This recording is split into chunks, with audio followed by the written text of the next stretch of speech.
Every Pokemon player knows all too well the plight of jumping down a ledge and then immediately regretting it. Hello everyone, I am Third Mario Brother. Welcome back to Pokemon Emerald. In the last episode, we defeated the Lava Ridge Town gym leader, which was Flannery in this episode, because May gave us the Giggity Goggity Go goggles, or whatever they're called, after we defeated Flannery in the last episode. We're going to be checking out the desert here, and apparently being greeted by a very happy, very ecstatic looking Sandshrew. And you know what? I'm okay with that. I'm glad when my opponents are at least happy about what they're doing with their lives. And look at that thing, it's so cute. But yeah, we couldn't come into the desert before, even though we're not really wearing the goggles now. We just sort of have them with us. I guess the fact that they're in their backpack makes us impervious to sand, but I heard there are fossils to be found in the desert. Where could they be?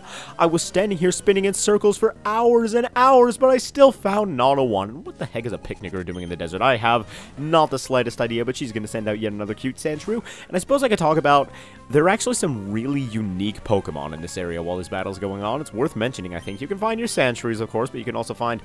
Oh my god, we're gonna miss in the sandstorm, are you serious? And of course it gets the critical hit. I know Slash is a high crit chance move, but whatever. Either way, you can find your Sandshrews. You can find a Cacnea as well, which starts off as a grass type, evolves into a grass dark type Cacturne, which is actually a really, really good mixed attacker. Its typing not so advantageous, though. You can also find a Baltoy, the ground psychic type, which, as we saw before, is a fairly Wally sort of Pokemon. Not Wally the character, but rather Wally the characteristic. And last but not least, you can find Trapinch, which is an absolute beast of a Pokemon. Well, that's a bit misleading. Trapinch itself, not so much of a beast. It's actually kind of silly looking and silly in battle as well. You're going to use Marrow. I'm going to use Shock then, because I don't want to mess around with this whole missing attacks thing. But what was I saying? Oh yeah, Trapinch, kind of dumb looking, kind of dumb in battle, but when it evolves into Flygon, its final evolution, it becomes a ground dragon type, and it's an absolute beast. And it's kind of a fan favorite of this generation. I don't think I'm going to be using one, though, because I'm going to use things that are a little more out of the ordinary for this generation. Either way, there we go. Shock you, Spark. Take this Marill out. I don't want to see this thing anymore, cute as it might be. Look at his flappy little stub arms.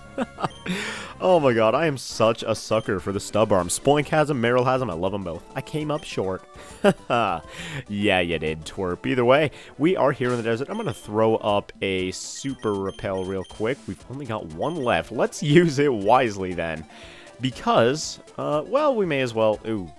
Didn't mean to get in that battle. I'm having a picnic in the desert. Oh, you rebel, you. That sounds absolutely fantastic and like so much fun. You can always find a trainer so I can enjoy a battle here too. Oh, so you've got a picnic, a battle, and a sandstorm going on. How romantic and fun does that sound? I would not mind a date like that. Well, not with this little kid, of course. That's awkward. But either way, I'm joking about that in its entirety. Please don't take me out to the middle of a sandstorm to have a picnic. I don't want any sand. I don't want any dirt in my sandwich. No sand in the sandwich. Okay. Oh, you're mean. I'm sorry. Well, if you chill in the middle of a sandstorm, you can't expect to get very positive results all the time. But either way, there is something in the desert that we want to come here for. Our Go Goggles, chilling in our backpack, allow us to come into here, the Mirage Tower. And you're going to want to make sure that you have your Mach Bike handy. Not an Acro Bike, but instead a Mach Bike before you come into this area. Because if you don't, you're going to run into some problems. See these cracks in the floor here? Boom! Supersonic speed. That's the only way to get past those. We're not going to make it. Gotta speed up. And, yeah, you can come over here if you have a Pokemon that knows Rock Smash and take that shortcut there. But I don't need no shortcut, man. Oh, apparently I did. What? Oh, it's not a shortcut. It's mandatory? What? No! Oh, my gosh. I have to go all the way back to a PC because I have this stupid egg in my party. You know what? You're not even alive yet. You're not even hatched. And I already don't like you. God dang it. I'll be right back. Okay, back on this floor of the Mirage Tower, we now have a Pokemon that has Rock Smash. We have our faithful, our handy-dandy Scribbles, who's just going to smash through this rock like it wasn't anything, even though she's only like level 3 or something like that. But you know what? I love her just the same, and I don't think there are any special items over here or anything, but there are these two weird shrimpy-looking fossil things up here. I know, it's not a shrimp. I know. I'm a scientist just as well as you are, random commentary. Either way, on the left, we have the root fossil, and the ground around it is likely to crumble away if we take this fossil. And on the right, we have the claw fossil, and the conditions are the same. The ground is going to crumble away if this happens. So, we have the root fossil, which will give us the Pokemon Lily, which is a rock grass type, super defensive. On the other hand, we have this fossil, which will give us Anorith, a rock bug type, which is super offensive. Honestly, I'm not planning on using either of these Pokemon on my team. I really, really, really like Lileep and its evolution Cradily. But just for nostalgia's sake, I really loved Anorith and Armaldo when I was younger. Plus, they got sort of a silly and funny and really awesome design. So let's go ahead and take the Claw Fossil. And uh-oh. Oh god, we caused an earthquake. God's angry at us. What's going on? Well, apparently we get flung out of the tower, and just for picking up, like, a 5-pound fossil, maybe, the entire building shrinks into the ground. This fossil falls, and apparently we just are not cognizant of our surroundings and don't bother picking it up. So you know what? Whatever. Who needed that fossil anyway? In Ruby and Sapphire, they're just sort of chilling around here, and we do get the opportunity to get the other fossil later in the game in Emerald only.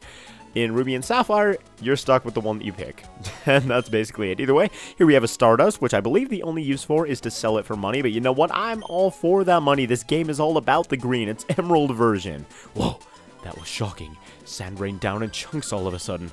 What was it like inside? Were there sandy ghosts and such? Oh, that sounds like a really, really, interesting sort of Pokemon type. Ground ghost, sandy ghost, I don't know, but there weren't any sandy ghosts or anything. We just had ourselves Baltoys and Sandshrews all over the place. For 30 years I have searched for ancient ruins. I am to be challenged.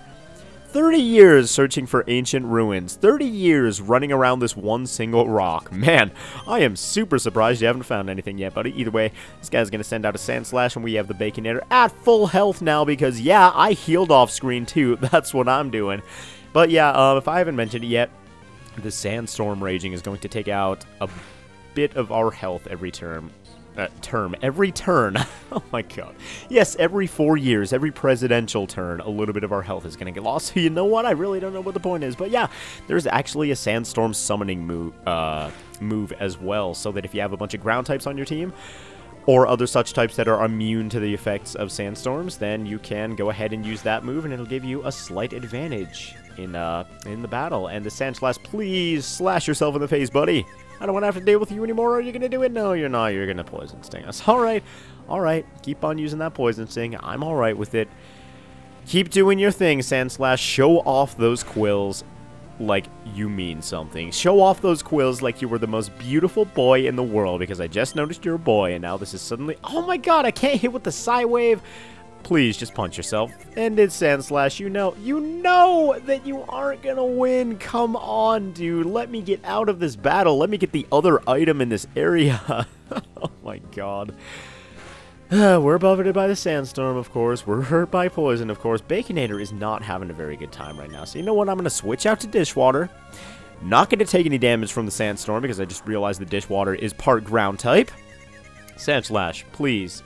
Please, please, 3 turns in a row that you didn't hurt yourself out of confusion. This must be one intelligent Sand Slash. Either way, with the water gun, let's just end this, please. The battle is finally over. We've taken out the world's most annoying Sand Slash. It must have learned some really good battling abilities while this guy was running around this rock for the past 3 decades. Either way, level 28 Dishwater. Nobody wants to mess with her. Ashley's level 24, so she's getting up there in the levels as well, and our team is slowly evening out, by which I mean Dishwater is way too high level, but you know what I'm saying. While I've searched for ruins, I've not searched for a strong Pokemon. Hey, that Sand Slash just fought valiantly. It was giving me a heck of a rough time. You know, you should give it more credit than that, but for some reason, I should like Pokénavs. Okay.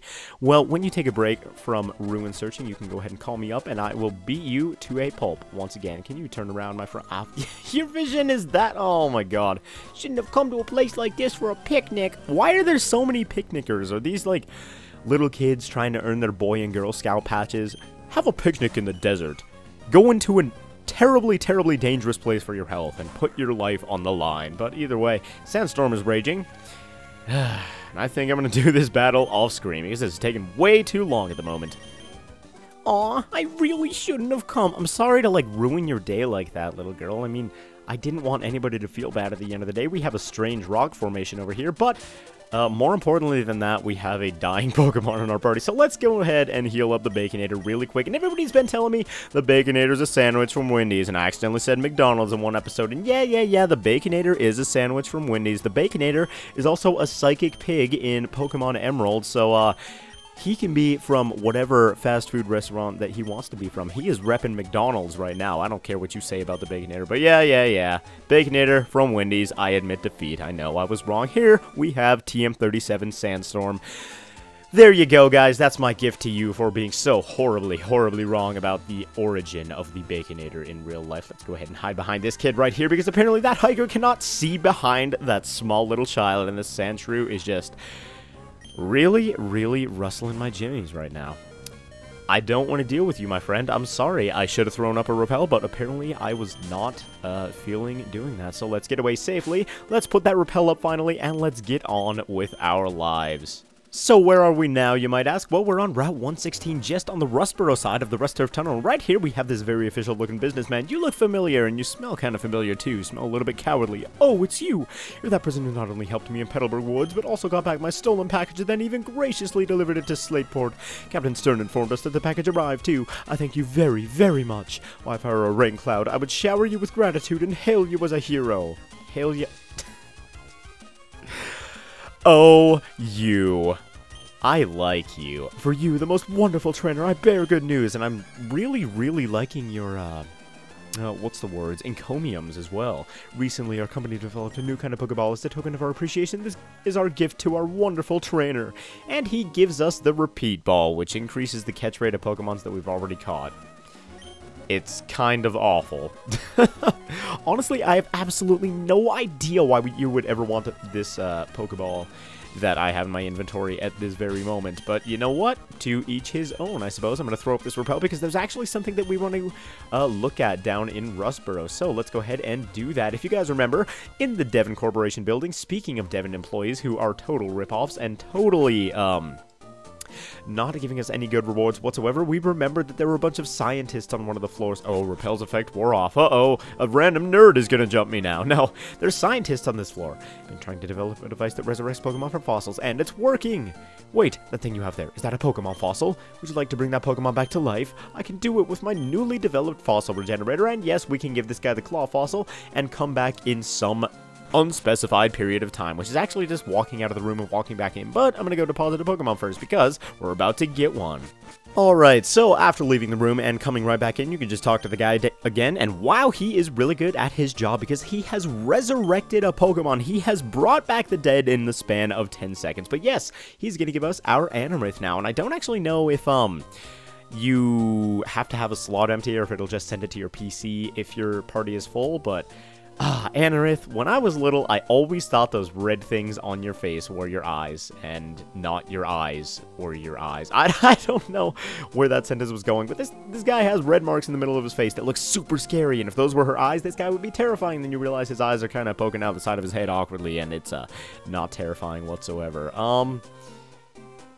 What do we name this guy, though? I suppose it doesn't really matter since we're not using him on the team, so I'm going to name him Snippy, because he looks like a Snippy to me. He looks like a snippy little dude. Alright, and we got ourselves an Anorith, but you know what? That's going to have to do it for this episode of Let's Play Pokemon Emerald. I did not expect those battles earlier in this episode to drag on that long. I wanted to get a little bit more done before the end of the episode. Unfortunately, that's going to do it for this one. So, thank you all very much for watching, and I will see you guys next time where we make our way toward the 5th gym of the game. See you guys then.